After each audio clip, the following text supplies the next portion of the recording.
What's up guys? Hey, check these out. These are my two drum augers.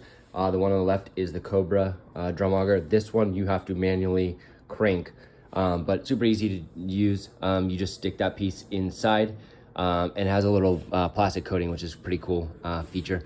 And as well this little lock piece right here, so it locks it in place, doesn't let it go. This one is the electric one, the DOMINOX electric auger.